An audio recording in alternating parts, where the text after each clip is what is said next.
They're kids that this is a preventable disease. And these are kids who will never pay taxes. They'll never hold a job. They'll never play baseball. They'll never write a poem. They'll never go out on a date. Many of them will never use a toilet unassisted. And we have to recognize we are doing this to our children.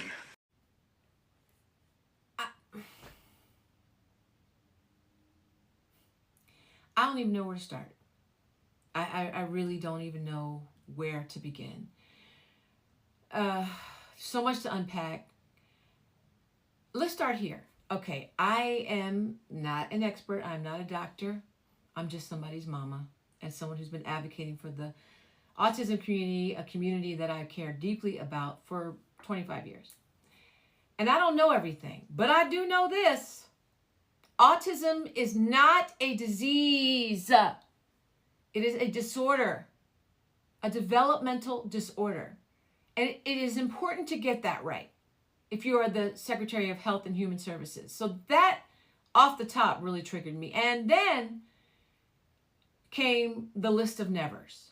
Now, if you know me, you know, and I've talked about it a lot, when our son was diagnosed in 2000 at 3 years old, we called it the never day. Why? Because this developmental pediatrician rolled out a laundry list of nevers that RJ would never do, never be, never have, never achieve.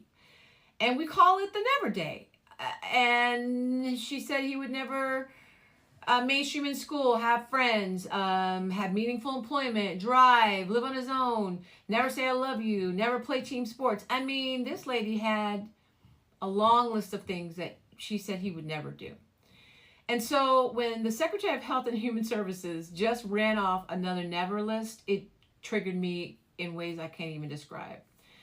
And now 24 years later, RJ is 27 now, and he has actually checked off and shattered most of those nevers off of that list. So when I hear someone like Robert F. Kennedy Jr.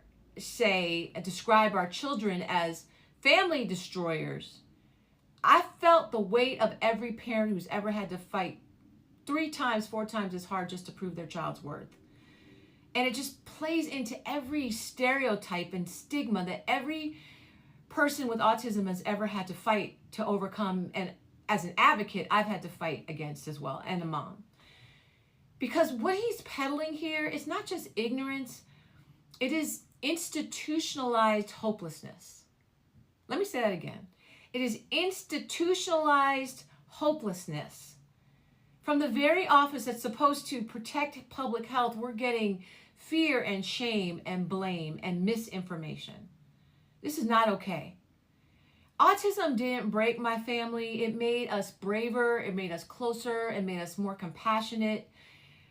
If anything, I think my son didn't rob me of having a normal child. He gave me a new lens of what it means to love unconditionally. A new lens on that. Now, of course, there are different amounts of support that people on the autism spectrum are going to need with different tasks in life. And, you know, they're going to have different levels of needs. But these are things that they can overcome. And any official that's tasked with leading this nation's health policies, they should be celebrating the resilience of families that have overcome things, not dismissing them and giving us another never day. Ironically, most of the challenges facing autism families revolves around access to diagnosis and treatment and support, especially in Black and brown communities who are diagnosed way later than white communities, sometimes 2 to 5 years later, and they miss these crucial windows of intervention. So we deserve better. We deserve to be talking about those things. Our children deserve better. Our families living with autism don't need pity and blame. We need policies. We need leaders who see our kids not as some kind of Debbie Downer doomsday cautionary tales, but as citizens with potential and value and purpose and voices that matter, even those who are nonverbal. So here's my call to action for Secretary Kennedy. If you're going to speak for us, learn from us. walk into a classroom or a nonprofit or a therapy center or our family's living room and or talk to autistic adults who are thriving, contributing, and redefining what it means to live fully in a world that doesn't accept them.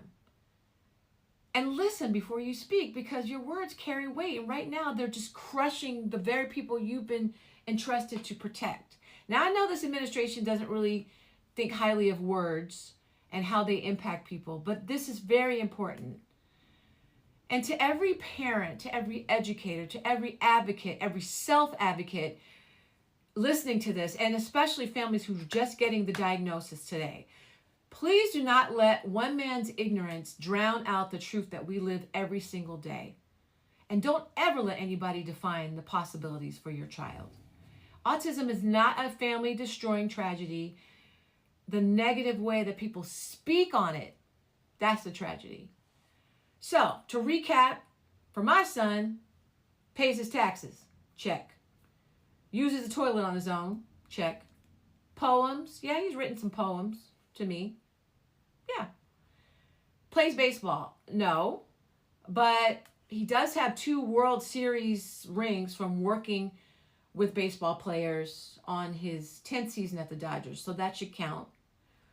That's his job that you said that they'll never get.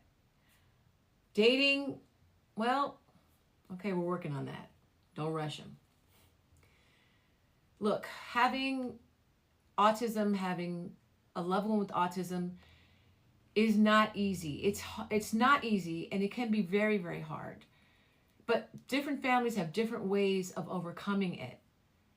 And what we're not doing is sitting here and labeling and limiting the potential of our children. You know, I always say I would never change RJ for the world, but I will always try to change the world for RJ. And what we're not going to do is talk down on autism families and give them no hope. So we got to do better, because this is some bullshit that I just heard. You know, I was dying to cuss this whole time. That's the best I could do. Could bleep that, whatever.